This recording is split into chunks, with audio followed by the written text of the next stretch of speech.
guess, what did you like about your game on Monday night, playing in the middle there? What stood out? Yeah, I think, both Robbie and Yarny were both obviously pushing the pace. So when you get put in the middle of the ice, it frees you up a little bit with your speed. And I think naturally I've played a lot of center in my last few years of my career. So it comes a little easier in terms of being able to maintain your energy and your speed and a lot more puck touches and abilities to make plays in the middle of the ice. So I enjoyed it for sure. Something to build on. How'd you find playing with Nick Max? Sorry? How'd you find playing with Nick? The standard team deep bot, you seem to have a bit more jump in your game, or? Yeah, no, I think we were getting the give and go game a little bit. He was giving me the puck in areas. I think he knows I'm more of a passer, and obviously he's a trigger guy. So told him just to find his spot, and then I'll find him, and whenever he gets the puck, to shoot it. So I thought he did a great job. And you look at the goal that Yarny had, and the first one that Yarny had, and that's basically exactly it. Find him in a soft spot there, and great release, and that's a heavy shot. He can shoot a puck, so it's tough for goalies to handle that, and obviously popped out to Yarny, and that was a big goal for us. What do you remember most about the Battle of Ontario when you were a kid? Yeah, I remember the playoff series for sure. It was always fun to watch. I think I've said it a million times, but I was never really one to really watch the games back then. I was more of a mini stick player, so I don't really remember much about the games. Remember Alfredson with his long hair, Danny Healy, obviously. There's a lot of good, talented players over in Ottawa, so always fun to watch. I forget what game it was. I want to say it was Game 7. You guys probably can know more than me about this one, but Joe Nieuwendyk had that big game. Was that Game 7? Yeah. Yeah, it was huge. I remember that one pretty vividly. So, great memories of watching these two teams go back way back when, and head-to-head, it was a lot of fun. So excited to be part of it tonight. What do you think they'll be like tonight? It hasn't gone their way of late. What type of opponent are you expecting tonight? They're kind of in a similar position to where we were, where we are, kind of thing. It's just trying to find our game and build on it. Some new faces over there, so a lot of talent, and they're a great team. Obviously, well coached as well, so we're going to expect their best, and I'm sure we'll get their best, and just got to be ready for that. For sure. I was curious in your perspective, Austin on Monday. Yeah. He comes out, scores the 2 goals, and he fires up the crowd. He seems to know how to kind of handle the market. Why do you think he does that, or is well suited for a market like this? He's one of the best players in the world for a reason. I think he's the best goal scorer in our game. It's tough to argue that. What does he got? 3 hat tricks in 10 games. So I say he's doing all right so far, and it's tough not to cheer for a guy like that. So I'm sure the fan base was pretty pumped up, as they should have been, and I'd love to see him score a hat trick every night, but can't expect that of one guy. So we're just going to have to keep building and help him out any way we can. You've played in non-traditional markets. You've played in a big market in the U.S. You've played in Montreal, Toronto. What makes a Canadian market different? You know what? I think the hockey here is literally like a religion. It's really all people think about and talk about. So there's a certain set of expectations and microscope on you day in, day out. And I think that's a good thing for a lot of guys. Keeps you accountable. And the whole thing of pressure is a good thing. When you're struggling, you need that stuff to get you through it sometimes, or else that kind of snowballs into a bunch of tough games. So for me personally, I enjoy it, and I know everyone in this locker room enjoys it, and it's a great place to play. I think I just want to get the pucks off the wall, earn those pucks back. I think that's a key to success for us right now, is to just get it off the wall, get it in the middle, and be around the net, create chaos. And I think that's where our success comes in, and where our goal scoring ability comes in. What does a performance like that do for your confidence? Yeah, it does a lot. I think just playing with those two gives you confidence. Obviously, like I said earlier, they make other players around them better, and just getting to learn from little things, little tips on the bench, and just getting to play with them. It's been special, and so it's definitely gives me confidence, and I think I'm just going to try to use that moving forward. Do you feel any nerves when you get thrown up with those guys? It feels like you didn't, but what's it like when you first kind of step into that role? Yeah, I don't think that there's nerves, honestly. They make me feel welcome, they make me feel comfortable, and it's still back to the basics. Still playing to my strengths. I just want to do my best and contribute, and I know they want to do the same. So the plan doesn't change depending on who you're playing with, but it's been great. I think that they teach me a lot, and I think it's only uphill from here. How much does skating a bit with Austin, knowing him like you do, help when you end up playing on the same line together. Yeah, I think that little familiar chemistry that we had prior to this, it helps. I think we have a strong communication system, and are willing to, aren't willing to, not talk with each other. I think we're always communicating, always talking, and just trying to make each other better. So. What do you notice about the Austin-Mitch chemistry? Because they've played together for obviously many years now, and they seem to have a special connection. What do you kind of see when you think about that side of it? Yeah, I mean, it's fun to see. You can obviously see their chemistry on the ice, the way they can find each other, the way they can talk, and what I see on the bench is they're not afraid to get on each other. When one needs to get going, they're not afraid to speak, and I think I love that about those guys, that they really care, they really want to push themselves, and I think they both make each other better, and that kind of affects me as well. So. What's an example of that? Did you notice anything in the last game, like slow start, and it really felt like you guys came out in the second? Yeah, just if you miss a pass there or something, kind of just get on them just a little bit, just to wake them up a little bit, or not driving the legs hard on a slash or something like that. That's something, just little things like that. I think you can pick up on, but I think we played well, and I think we were all moving our feet, so there wasn't many instances where I saw it, but I'm sure it'll come up here. Why is simplifying your game good when you're playing with those guys? Why is that important?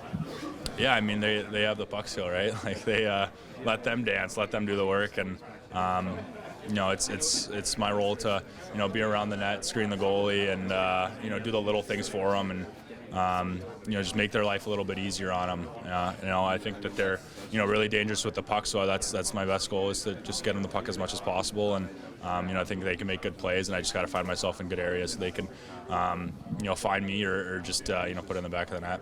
Being in the starting lineup the other night, did it resonate with you, like two guys from Arizona playing on the top line of the Maple Leafs in the game? Like, I don't know if you're even paying attention to the announcements. Not really, but now that you're kind of saying it, yeah, it's pretty crazy to see two guys in Arizona, or two guys from Arizona in such a big hockey market here in Toronto. But yeah, I was just focused on the game. I wasn't really focusing on the intros or anything. I was just making sure I had a good first shift and got the game started well.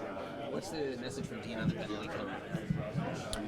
I think just puck pressure. I think we've been a little passive and letting them make too many plays. I think we let Kucherov handle the puck a little too often. Obviously, he's a dangerous player and can make plays. So we just got to have more puck pressure and get it out of their hands a little bit quicker. And I think that's going to help us, be more successful and just kind of deny those opportunities for them to score.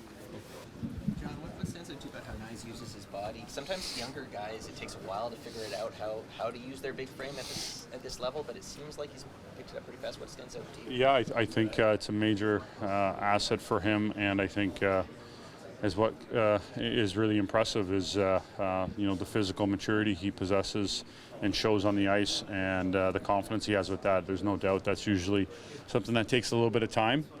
For any player, whether a player is very physical and a big frame, or even a smaller player just trying to adjust to the size and strength of other players, I think he knows his ability, with that asset of his, and continuing to work on the fine tuning it and doing what he needs to every day to continue to get better. I think that's what's impressed me the most, is for a young player, his commitment. Not just when he's out there on the ice competing in practice or in games, but the things he's doing are already shown to be a really good pro and maximize his physical ability. When he sees it after practice with you, what day was it, Sunday? Like, do you encourage him to do that, or does he just kind of glam onto you there? I think there's times you want to encourage it, but it's a little nature versus nurture, right? So at times you give a little push, and at times you just kind of let things happen naturally. And I think for him, he like I said, is shown great signs of being a true pro early on here, and just how he wants to work on his game and take care of himself and get ready to play on a daily basis, and where the areas are he can improve and get better. He's very aware of his surroundings and picking things up and seeing different things on a daily basis that you experience playing in the league and playing against different players and the players you're playing with, and even for himself, how he's feeling out there and what he wants to work on. So I think a lot of credit just goes to him, wanting to continue to get better and maximize every opportunity. What sort of opponent are you expecting tonight? Obviously, the Sens are going through a bit of a rough patch here. Brady had some emotional comments after their last loss. What sort of opponent are you expecting tonight? Well, they've always play us hard, Battle of Ontario, and you know they've been been building for a few years and have high expectations, and obviously a lot of talent over there. So can't always control what or we have no control, sorry, of what's going on over there. All you got to do is prepare for their best game and us being at our best. So you always expect tough tests from them and what they bring. So if they have extra fuel to their fire, we have to be ready for it and understand. We're trying to build our game and get things going in our direction as well. So important for us to be ready and execute at a high level. Tyler is obviously trying to find his way a little bit here early this season. What's your sense of your line right now with him in that spot? Well, I think just all three of us got to continue to elevate and execute a little bit better. Not just when you have the puck, but just without it and earning pucks back and just little details in our game and good body position. Executing little plays to create time and space for one another, and being strong defensively, making sure that first and foremost we're doing a good job of keeping the puck out of our net. So, we definitely I think can continue to work together to find another level. So, that's important thing for me to continue to make my teammates, my line mates better, and help guys like Bird out, especially continuing to find his way here and encourage him to just play his game, keep competing, and play with confidence. Sheldon, what did you like about how Knies fit in beside Matthews and Marner, and maybe do you notice something about his personality that helps him kind of hit the ground running with those two guys? I think in terms of his personality, I would say he's a confident guy. So, he's not intimidated by that. And I think that also was on display when he came into the playoffs and, the moment and everything associated with, being a Leaf playing in the playoffs didn't seem to bother him. He's a confident guy, so I had no issues there. In terms of how it fit and why it worked, Knies, it was the most tempo and pace that he's played with in terms of his hunger to get the puck back and moving his feet and getting on top of the puck and winning puck battles. That's the best we've seen him in that regard. So I think, maybe just the responsibility of playing with those guys brought out the best in him, and not, wanting to do his part for them. And he did that and then some. So it was terrific to see. You had Morgan Riley running the top power play unit versus Tampa. Looks like Klingberg's back there now. Why the switch back and forth? Well, just as we've gone through it, we've done that a couple times here now, and he looks at it. I think we've got different looks with a left-hander and a right-hander, and it's less about the individual and more about some of the different looks that come from a lefty and a righty. Based on what we want to accomplish on the power play. We made a change in game the other night too, and Klingberg was back with that group later in the game for the same reason. We just wanted to get a righty with a different look we were trying to exploit. So those are more of the discussions we're having, is what's the better fit that way. Billy was out early today. What's the process with him right now in terms of just sort of building him back up? Yeah, just putting in the work. It's the only way to get through it is to continue to work it. The consistency. We talk about consistency in all areas of the game, but I think at the goaltending position, I don't think there's an area more technical that requires precision and consistency and a plan as that. So it's just continue to work on that foundation and go back to that. What do you need to do? Sorry. What do you need to do to get your PK better?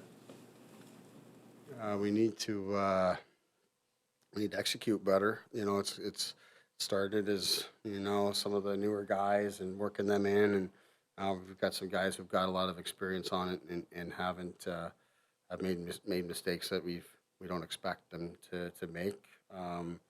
So part of it is that, and getting with those guys, and then as you saw maybe in the morning skate here today, is just getting some more reps in the practices too. Like we haven't had a lot of that this season. That's been a bit of a change for us. A lot of teams in the league, it's hard to practice the penalty kill because what you're doing with your own team is different than what you'll see with the opposition and such. But you can work on different things and different details and get the reps in when you're going against your own team, and then make the adjustments through video. And we've done less of that as a group, so we're going to try to ramp that up and get that going. Like Guy Boucher coming in here, his preference a lot of times is to practice our power play at 5-on-0 and not do it against defenders for the same kind of reason. Our penalty kills a lot different than what the opposition might. So we've changed some of that a little bit, and I think it's part of that is affecting us a little bit. As we've seen, we didn't think it would have as big an impact, and I personally don't think it should.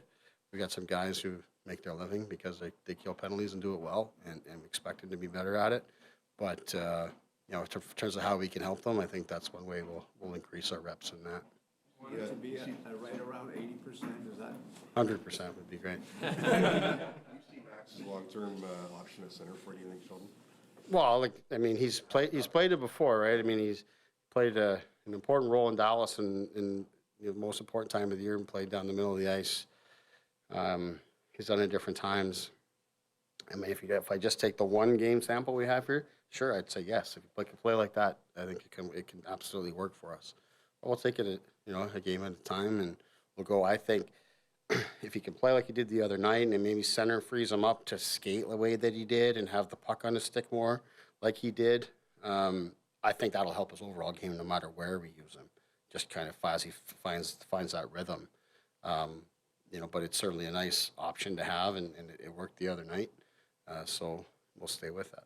Did you make out of Benoit's game, and does he kind of help with the deployment for this game? Yeah, he was really good. What I liked, big guy that got in the way, close space quickly.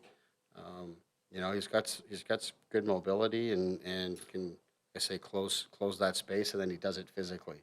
He comes in and he finishes the play, finishes the check. He had very simple puck movement, just got it on and off his stick, got it out of our zone, moved it up. So, played a pretty simple game, but did it effectively. Gave us really good minutes, and ended up helping on the penalty kill too, giving us minutes there. So, for a guy that hasn't played a lot and missed a lot of camp, being a new guy here, I thought he did a really nice job. Both he and Lagesson here now have given us lots. How close is Connor Timmins? I wouldn't say he's close at this point. I guess, I don't know, it depends how you describe close, I guess. But I think the plan at this point is he'll come with us to Sweden and start to sort of ramp up in practices there. I don't think there's a plan for him to play anytime soon or on that trip, but that's when you'll start to see him. Today in the morning skate is not a real practice. He's not ready for full practices here yet, but that's the next step for him next week. Well, obviously this week, the Sweden trip, like you mentioned, is just over the horizon. As a coach, what are the red flags? What are your worries of going across the ocean to play 2 games which are regular season games? If I answered that question now, you wouldn't have anything to ask me next week. So I'll hang on to that. I got enough. We got 3 games in 4 nights. This is the busiest stretch we've had in terms of the volume of games, and we're going to look to focus on the home games here first. Speaking of the game tonight, Ottawa's been through a rough patch. What sort of opponent are you expecting? What's the challenge tonight? Well, first of all, Ottawa teams always bring their best against us, so we would, regardless of what's happening with them, that's what we'd expect. But in terms of what they've been going through, and not unlike us, trying to find a win and put together a good game, their schedule probably couldn't have lined up any better than it has. And at practice time, they haven't played games. They're hunkered down at the hotel to avoid you guys here to stay focused and be ready. So we're expecting their best, no doubt.